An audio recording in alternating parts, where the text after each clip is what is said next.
সমস্ত বংশের বিনাশ হয়ে যাবে, আর যদি চুরি করি আমি, শুধু আমি নষ্ট হব আর আমার বংশ রক্ষা পাবে।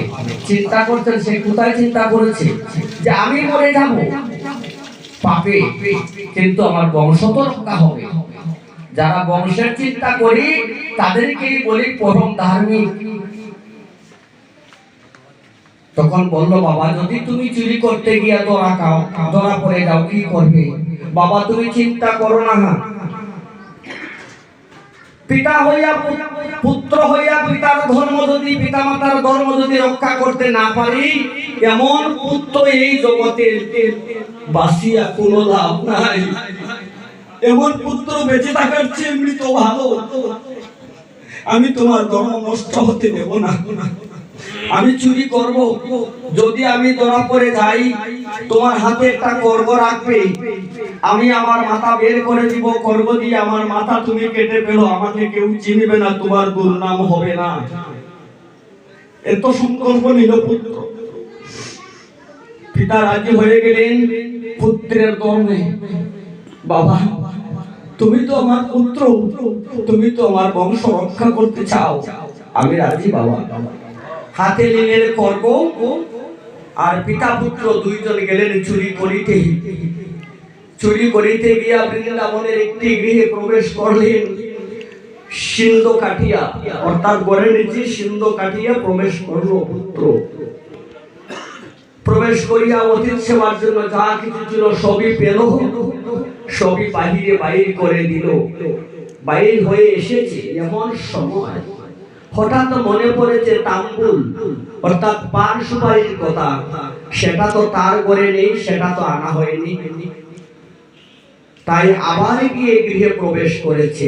ওই সিন্ধু দিয়া প্রবেশ করেছি, আর পায়ে হুচট খেয়ে একটা গুরুতর শব্দ হলো, আর শব্দ হতেই গৃহের সব মানুষ সজাগ হলো। যেই মাত্র সজাগ হলো তখনই কি করলো, তার মাথাটা বাহির করে সিন্ধু দিয়ে দিয়েছি, আর নিজের পিতা পুত্রের মস্তক খড়গ দিয়া ছেদন করে দৌড়ে নিয়ে আসলে, হায় পুত্র, হায় পুত্র, আমার নিজ হাতে করলাম আমার পুত্র নিধন।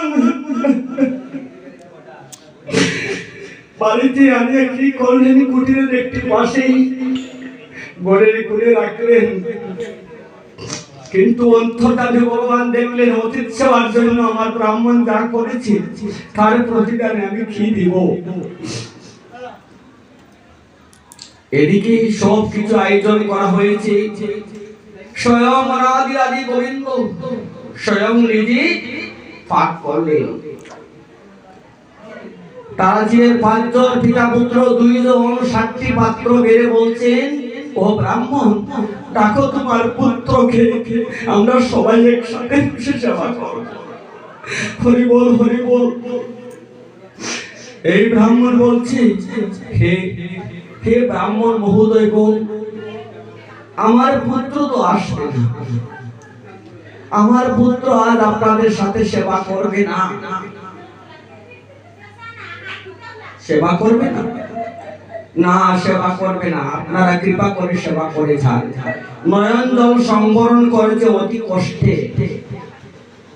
অতিথি সেবা হয়ে গেল। এমন সময় 5 জন ব্রাহ্মণ বললেন, শুনো ব্রাহ্মণ, আমরা ভাবছিলাম অতিথি সেবা করে আজ গৃহে চলে যাব, না যাব না, আজ তোমার এখানেই থাকবো। ভোরবেলা প্রাতঃস্নান করেই তোমার কাছ থেকে বিদায় নিব। যখন তোমার পুত্র আসি আমাদেরকে বিদায় করবে তখনই আমরা বিদায় হব। কোথায় পুত্র? পুত্রের মাথা এখানে আর তার দেহ অন্য স্থানে। এদিকে গোয়ের গৃহস্থরা কি করেছে, তারা ওই দেহ কাটাকে যখন পেল যমুনার জলে বিসর্জন দিয়েছে। যদি লোকজন জানতে পারে যে আমরা এখানে একটা মৃতদেহ, তাহলে অপরাধী তাদেরকেই করবে। তোমরা খুনি, তোমরা মাথা লুকিয়ে রেখেছো, এই বয়ে তারা যমুনার জলে নিক্ষেপ করেছে। এদিকে অতীত সেবা করলেন। সেবা শেষে বলছেন, শুনো আমরা গঙ্গা স্নান করব, আহ্নিক করব। আহ্নিকের জন্য যমুনায় গেলেন, আহ্নিক করে চলে আসলেন। এসে বলছেন, দেখো তোমার পুত্র কি আসলো? না, আমার পুত্র আসলো না। কৃপা করে আপনারা কৃপা করুন, আপনারা বিদায় হয়ে যান, আমার পুত্র আর আসবে না। ভগবান বলেন, দেখো তোমার পুত্র ছাড়া আমরা বিদায় হব না, তোমার পুত্রই আমাদেরকে বিদায় করতে হবে। চলো গঙ্গা জলে চলো, আমরা স্নান করব। সবাই গিয়ে স্নান করছে।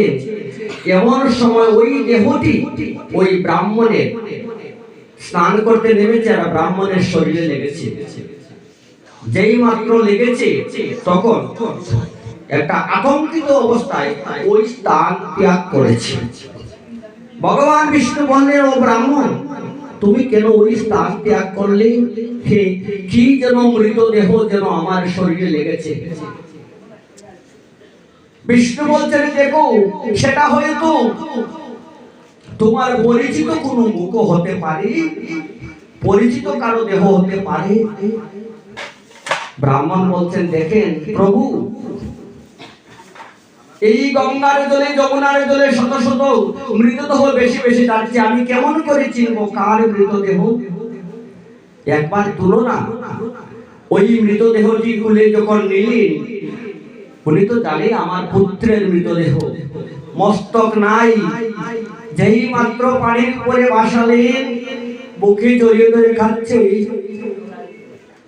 হে গোবিন্দ, তুমি যাকে নিয়েছো আমি তার আশা কখনো করি না, তোমার সেবাই হয়েছে আমার শ্রেষ্ঠ সেবা।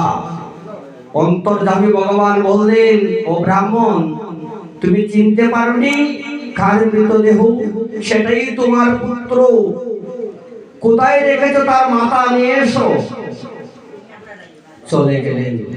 কুটিরের পাশে যখন রাখলেন, যেমন পিঁপড়া পোকা মাকড়ে কিছু নষ্ট করে দিয়েছে, রক্ত মাংস তো, ওগুলা সহ তার মস্তকটা নিয়ে আসলেন। আমার প্রাণ গোবিন্দ মস্তকে আর দৌড় যখন লাগিয়ে হাত বুলালেন, কোমল হাত বুলালেন, ওই পুত্র পিতা পিতা বলে জেগে উঠি, পিতার বুকে জড়িয়ে ধরে বলছে, বাবা আমি চলে এসেছি বাবা। বাবা পিতা পুত্রকে জড়িয়ে ধরে বলছেন, পুত্র আজ তুমি যে ত্যাগ স্বীকার করলে, জন্ম জন্মান্তরে এমন পুত্র যেন আমি তোমাকে পাই, সব সময় যেন পেয়ে থাকি। তোমার মতো পুত্র আর জগতে হয় না। পিতার ধর্ম রক্ষা করতে তোমার প্রাণ বিসর্জন দিয়েছ পুত্র। তাই পিতা পুত্র দুইজনেই বলছেন, আপনারা এখন পরিচয় দিতে হবে আপনারা কারা। আর কি নিজ রূপ না দিতে পারে? ভগবান বিষ্ণু, ব্রহ্মা, দেবাদিদেব, মহাদেব, নারদ, সুখদেব গোস্বামী নিজ নিজ রূপে আসলেন। তখন বললেন, দেখো ব্রাহ্মণ, যদিও তোমার কুটিরে অন্য নাই, কিন্তু তোমার মতো ভক্ত এই বৃন্দাবনে আমার আর নাই। আজ থেকে আমার ওই চরণতলে তোমাকে স্থান দিলাম। যাও, কিছুদিন তোমার জন্য কুটির নির্মাণ করে দিচ্ছি, স্বর্গের মতো রাজ্য সুখ ভোগ করো, তারপর আমার বৈকুণ্ঠ দাবি তুমি চলে এসো। এই হচ্ছে অতিথি সেবার মাহাত্ম্য। আমরা অতিথিকে দেখলে অনেক সময় ভয় পাই না। আমার যদি এক কথাও থাকে, সেটাতে আমি যেভাবে অতিথি সেবা করতে পারি সেই চিন্তাই আমাদের করা উচিত। এই কথাটি বললাম মহাভারতে